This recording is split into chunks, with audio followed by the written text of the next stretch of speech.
Chief justice Pakistan Yahya Afridi की ज़ेर सदारत जुडिशल कमीशन का इजलास सुप्रीम कोर्ट में 8 नए जजेस की तैनाती पर गौर। और आपको बताएं कि 5 हाई कोर्ट से सीनियर जजेस के नामों पर मुशावरत इस इजलास में जारी है। हसीब मलिक हमारे साथ मौजूद हैं इस्लामाबाद से। हसीब, क्या डिटेल्स हैं?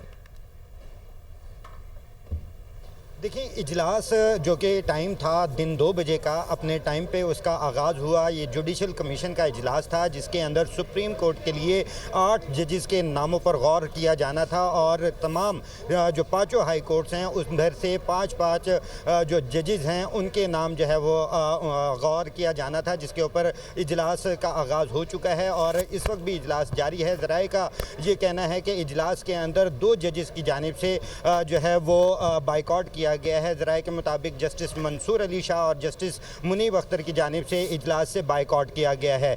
बेसिकली इससे कबल आज के इजलास को जो है वो मुलतवी करने के हवाले से भी सुप्रीम कोर्ट के 4 जजेस की जानिब से दरख्वास्त दायर की गई थी और उसके ख़त तहरीर किया गया था और उसके अंदर ये बाकायदा तौर पर मौक़िफ़ इख्तियार किया गया था कि 26वीं आइनी तरमीम के को जो है वो चैलेंज किया हुआ है और उसकी जो दरख्वास्तें हैं वो इस वक्त ज़ेर समात हैं, तो उनका फ़ैसला आने तक जो है जो जुडिशल कमीशन का इजलास है उसको मुलतवी किया जाए और इस्लामाबाद हाई कोर्ट के अंदर जो जजेस की सीनियरिटी के हवाले से जो मामला इस वक्त दरपेश है उसका भी मामला हल होने तक जो है जुडिशल कमीशन के इजलास को मुलतवी किया जाए। तो आज जो है वकला की जानिब से भी जो है एहतजाज की कॉल की हुई थी, लेकिन देखा गया कि इजलास जो है वह अपने टाइम के ऊपर जो है उसका आगाज़ हुआ। चीफ जस्टिस याहिया अफरीदी की ज़ेर सदारत इस वक्त जो है इजलास जारी है, जबकि इजलास जारी है। बहुत शुक्रिया हसीब आपका।